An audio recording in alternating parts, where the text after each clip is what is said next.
Boom, coming in hot, Jamie. What's up, man? We're coming in hot, man. I'm already laughing. I'm already laughing because we're like, hey, we're not political on this show, but it is election day and we are the mayor's office. And we just started talking about some funny things we've seen. And listen, we're not saying left, right, anything. We just started talking about two things that we saw in the last couple days while all these maniacs are out there campaigning for the future of the world. First one, I'm going to start. It's just Biden. Again, love him or hate him, anything, whatever. There's some definitely trending stuff about him right now. The best thing. So he's at that rally, right? For which governor? See, this is why we're not very political, New York, right? No, Maryland. I'm sorry. So he's in Maryland. And he's giving his speech, and he's trying to get this guy the votes in Maryland, and he forgets his name. And here's the funniest part about this, right, Case? So he goes, this is what he says. Here's the quote. And of course, should I try to do a Biden accent? Yeah, go ahead. Let's see. Yeah, of course, you got that next governor. What's his name? Wes. What is it? Westmore. That guy's a real deal, man. Anyway, the funniest part about this was not that he forgot, and I hate, I feel bad when he forgets things, but sometimes you're like, holy shit, it's the President of the United States. Now, the funniest part about this was to pan over to the audience, and they're all holding up Westmore signs when he forgets. So there's like thousands of Westmore signs, and the guy's staring at all these signs trying to remember the name. The guy's on the sign. Your take on that? It's incredible. It's incredible. Yeah. Now here's the second funny thing is, all right, hey, you're Did he say did he really say what's his name? It was like Wes. And of course, you got the next governor. What's his name? Wes? And everybody starts screaming, Westmore! And he goes, Westmore! The guy's the real deal, man. And then he then said he's a combat veteran and a Rhodes Scholar. I've always worried about Rhodes Scholars, though. They're so damn smart. I wonder about it, you know? Oh, boy. All right. So the second thing we saw, I'm sorry, this made me laugh. You haven't seen this yet. So you're a Pennsylvania guy. I got my absentee ballot in. Dr. Oz, Pennsylvania. We have Dr. Oz versus John Fetterman. Dr. Oz doesn't even live in Pennsylvania. I think he lives in New Jersey or New York. I know, it's just and by the way, it's amazing. It's Dr. Oz. Oz. John Fetterman, I think, had a stroke a few months ago. Yeah, and I'm not saying that's good, but I'm saying hopefully he's going to be all right. You know what I mean? Getting ready to lead Pennsylvania. Yeah. You know what I mean? But I guess yesterday he was giving the speech, right? And by the way, the other wacky thing about this is like Oprah, who like made Dr. Oz and they've been best friends forever, like endorsed the other guy, which is hysterical. I love all the funny stuff. But dude, this guy, I started explaining this to Sean. I'm sure a lot of you have seen this, and if you haven't, just Google it, because I'm sorry, forget politics aside, this made me laugh so much. This dude is up there pounding his fist. He's at a rally, and then this happens, Case. Hold on. You see, so he's giving his speech, got those beautiful flags behind him. He's just standing there. He's just standing there in the woods, all by himself. Dude, I laughed. I was watching this when it happened, and I laughed so hard. It's so stupid, but it's so funny. It's like that's like if a school play, if one of the kids trips on something and knocks down the entire set. Like, I mean, all American flags fell down. All of them. Yeah. Oh my God, so funny. Oh my God, yeah. You got to laugh at politics these days, man. You got to laugh. You got to be able to laugh. If the president of the United States forgets the guy's name and John Fetterman's talking, all the flags fall down. You just got to laugh. It was a windy day in Pennsylvania. Yeah, there you go. Yeah, you're there. Pennsylvania wins, man. They'll get you every time. Make sure you stake those things to the ground, by the way. Hey, let's go. Let's go. Like who's the producer? Who's your assistant? I mean, put kettlebells on those things. Put 45-pound kettlebells. Yeah. Put sandbags on it. No, exactly. It's like when you're shooting hoops. Yeah, get a basketball. You don't put enough sand or water in there, the freaking thing comes down. Absolutely. Like, what the hell? Oh my god, that's funny you Yeah. mentioned that. By the way, last summer I've like a nice basketball hoop for my pool. I have all my little nieces and nephews over one day, and I always tell them there's one rule. One Don't rule. hang on the rim. Don't hang on the rim. Do not hang on the rim because they jump off the side of the pool, they dunk, and I go, you hang on the rim, you're out. You're never coming back to Uncle Rich's house. Sure enough, my nephew James, who I love dearly, he's one of the sweetest kids I've ever met. He's probably the sweetest kid I've ever met in my life. Great athlete, great hockey player, and he's huge for his class. I see him out of the corner of my eye, I turn, and I see him come 360 around a bend. Beautiful spin move. And I see when he comes down, I'm like, oh no. Grabs it, holds a little, lets go. He goes into water. As he's going into water, the entire hoop starts coming down. And all of a sudden, he pops up, and the hoop landed right next to his head. And I was just like, oh my gosh. this is why I don't have a lot of people at my pool. Did you say, James, you're out of the pool? James, that's No, it. he was so scared. It's like a teaching lesson, right? It's like you let the kid touch the kids got to touch the stove every once in a while on their own before they realize what hot means. Dude, I remember one time my son Jake's like, I was watching the kids. I used to live in Florida when I was playing in Jupiter, Florida. My kids are, dude, when you live in Florida, bro, you get your kids swim before they can walk. I think Jake could swim before he could walk. He was swimming he walked at 10 months. It's like He was gills. swimming at 11. I swear to God, because Andrew was swimming, so he was like, I want to do that too. So Jake was a maniac, though. If he got near a pool, bam, he dived in. Like Andrew, you had to like get him on the steps. He'd do 1 foot, 2 foot. Jake was just like kamikaze, Geronimo, boom, he's in the pool. You're like, so this one day, bro, I'm watching the kids, and I believe I was talking to my wife at the time, Mandy, on the phone. She was somewhere, and Jake's in the pool, Andrew's swimming in the pool, and there's a little hoop there, but they can't do that yet. They're not old enough. So Jake's a good swimmer though. He's probably a little over a year at the time. Mm-hmm. Bro, he grabs the ball. And all I can see is like he's under the water. He has the ball. Well, with kids, when they grab the ball, they won't let go of it. They don't realize they're drowning. Oh my God. So then I start to see the ball kind of down. Like, I gotta go. I'm freaking diving, dude, full fledged. Did you? David Hasselhoff style. I freaking saved Jake. He kept telling me, he's crying. I'm like, oh my God, thank God I was here. Well, thank God. I mean, who wouldn't watch their kids while they're sitting there in the pool?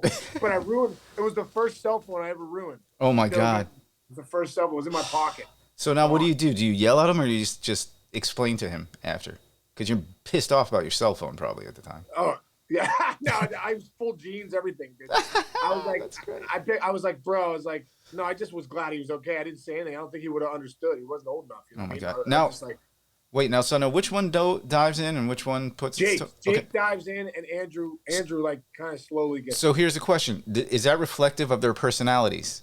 What same guy? The same guy. Andrew's the same guy at 21. Jake's the same guy at 19. Isn't that interesting? Isn't that interesting? Well, same dude. Your kids at that age will be the same personality forever. That's so funny how that works. I think that's kind of like me and my brother are like that. Like my brother's the dive-in guy. Well, I don't know. There was a time in my life where I was a little bit of a maniac. I would dive in. Anyway, so let's see. Next thing. Oh, let's talk about sports. Jeff Saturday. Yeah, that's right. So, crazy story yesterday. Colts, they fire Frank Reich.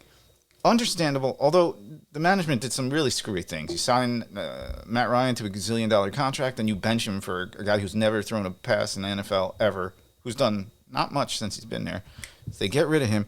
And then yesterday, they name Jeff Saturday the interim head coach of a national football team. There's only 32 of them, right? In the world. In the whole world. And Saturday said, he literally said this. He's like, they call me, and he's like, are you kidding? And they're like, no. And he's like, what do you mean? I've never done this before. What are you talking about? So I work with Trey Wingo now, right? Trey's friends with him. Trey texted him when this happened.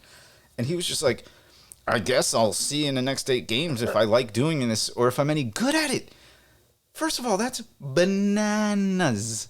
It's bananas for football. However, you made a good point.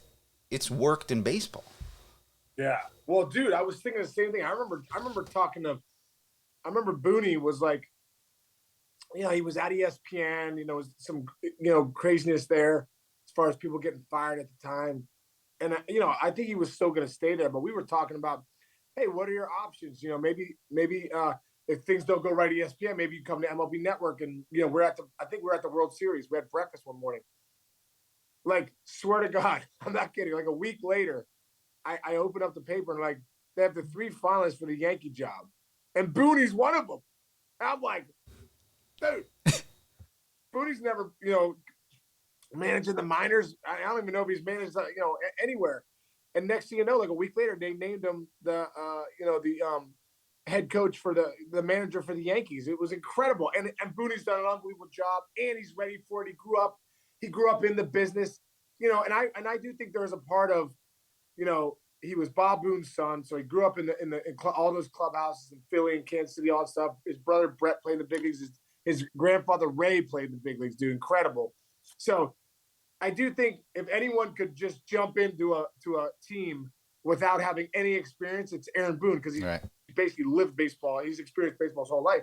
But for a guy like Jeff Saturday, I think Jeff Saturday obviously is a great analyst, and he also is very well respected.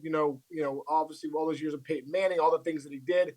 And, I think there is a certain type of person that could be able to do that. Jeff Saturday, I don't know him, but having been around, seen him on TV and stuff like that, seems like one of those guys that's just on top of things, on the ball. Guys like him, he'd be able to direct that club out, the locker room. So we'll see. But I think football's a different animal than baseball, dude. Baseball, you got these guys, your 9 guys. Football, there's so much, you're relying on the offensive coordinator so much, the defensive coordinator, special teams guy. There's so many moving parts, and so much strategy, and so much game plan that's different than baseball that I think it's tough to just take a guy like Jeff Saturday and say, hey, you're the head coach.